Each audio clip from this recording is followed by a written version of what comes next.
नमस्कार दोस्तों, मैं आपका होस्ट जुल्फिकार जोशी आपका स्वागत करता हूं मैं आरएम शॉर्ट्स में, जिसमें हम लेकर आते हैं दिन भर की स्पेस और डिफेंस न्यूज की टॉप 3 खबरें। तो चलिए जान लेते हैं। दोस्तों, हमारी सबसे पहली खबर आ रही है चीन की तरफ से। डोकलाम स्टैंड ऑफ के बाद चीन ने अभी तक हाइड्रोलॉजिकल डेटा ब्रह्मपुत्र और सतलज नदी का भारत को नहीं दिया हुआ है। यह करार 2002 में हुआ था। इसमें यह होता है कि चाइना में कितनी रेनफॉल हुई है, कितना वाटर का स्टोरेज है ब्रह्मपुत्र और सतलज नदी का, यह भारत को देना होता है मई 15 से अक्टूबर 15 के बीच में, जो कि अब तक नहीं दिया गया है। इस डेटा के द्वारा भारत यह सुनिश्चित करता है कि कहां-कहां पर बाढ़ आने वाली है और उस बाढ़ के लिए किस प्रकार के हमें तैयारियां करनी है। इस तरह की चीजें भारत उससे डेटा से काम करता है, पर अभी तक ये डेटा नहीं दिया गया है। इसको एक तरह से वॉर ही आप कह सकते हैं, बस पानी की वॉर है ये। क्योंकि बांग्लादेश ने यह कहा है कि उनको यह सारे डेटा मिले हैं, क्योंकि ब्रह्मपुत्र नदी बांग्लादेश तक जाती है, इसलिए बांग्लादेश को डेटा मिला हुआ है,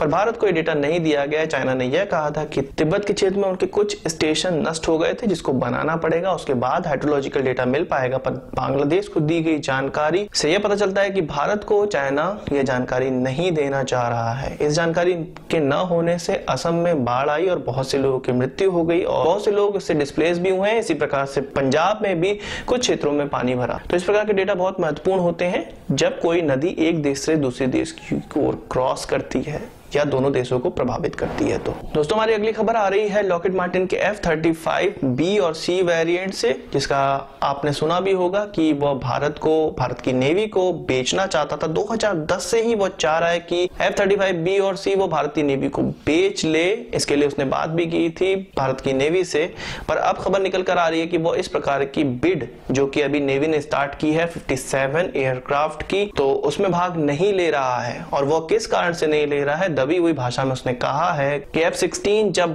भारतीय एयरफोर्स लेगी, जो कि भारतीय एयरफोर्स लगभग 120 या 100 के लगभग 1 इंजन वाले एयरक्राफ्ट लेना चाहती है, तो F-16 अगर लेगी तो जाके वो F-35 बेचने पे सोच सकते हैं। तो थोड़ा सा यहाँ पर भारत को घेरने के प्रयास है। अपने 1970 के दशक वाला एयरक्राफ्ट वो बेचना चाहते हैं एक तरफ, और दूसरी तरफ वो बेचना चाहते हैं अपना F-35। ये बहुत आश्चर्यजनक है कि लॉकहीड मार्टिन इस तरह की बिड में भाग नहीं ले रहा, F-35 नहीं दे रहा है, क्योंकि ये उसका ही अप्रोच था जो इंडियन नेवी को उन्होंने अप्रोच किया था कि वह F-35 बेचना चाहते हैं। तो यहाँ पर देखना है किस प्रकार से भारतीय गवर्नमेंट, भारतीय सेना इसको टैकल करती है, क्योंकि रशिया भी MiG-29 MKI इंडिया के साथ डेवलप करना चाह रहा है, इंडिया के लिए एक वेरिएंट डेवलप करना चाह रहा है। तो वहां पर वो कह रहा है कि हम टेक्नोलॉजी ट्रांसफर भी करेंगे, एक पूरी पार्टनरशिप की तरह करेंगे।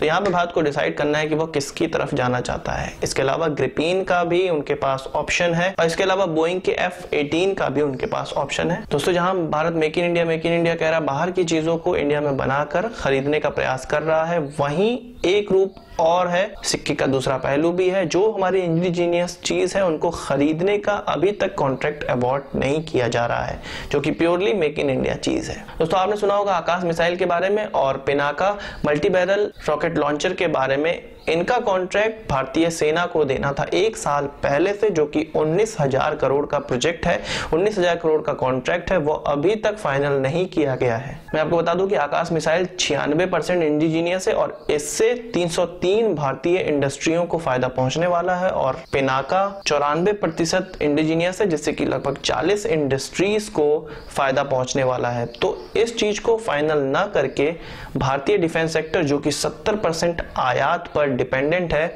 अपने 30% जो इंडिजीनियस चीज बनाता है उसको भी भारतीय सेना में शामिल नहीं कर पा रहा है। यदि जल्द से जल्द भारतीय सरकार इस कॉन्ट्रैक्ट और बहुत से ऐसे कॉन्ट्रैक्ट हैं जो कि इंडिजीनियस चीजों पे हैं, भारतीय सेना को मिलने वाले हैं, उनको फटाफट से आगे बढ़ा दे, तो बहुत ही देश की अर्थव्यवस्था को बूम मिल सकता है और डिफेंस सेक्टर को बूम मिल सकता है। पर पता नहीं क्यों हम छोटी छोटी चीजों को इग्नोर करके बहुत बड़ी बड़ी चीजें करना चाहते हैं। छोटी छोटी चीजों में भी भारतीय अर्थव्यवस्था और मेक इन इंडिया को प्रोत्साहन मिल सकता है। तो आज के इस वीडियो के लिए बस इतना ही। आशा करता हूं आपको वीडियो पसंद आया होगा और आप इसको एक बड़ा थम्स अप जरूर देंगे। इस वीडियो संबंधित कोई सवाल या सुझाव हो तो कमेंट बॉक्स में जरूर लाइएगा, और यदि आपने हमारा चैनल अभी तक सब्सक्राइब नहीं किया तो उसे भी कर लीजिए, क्योंकि हम इस प्रकार की वीडियो लाते रहते हैं। नमस्कार, थैंक यू।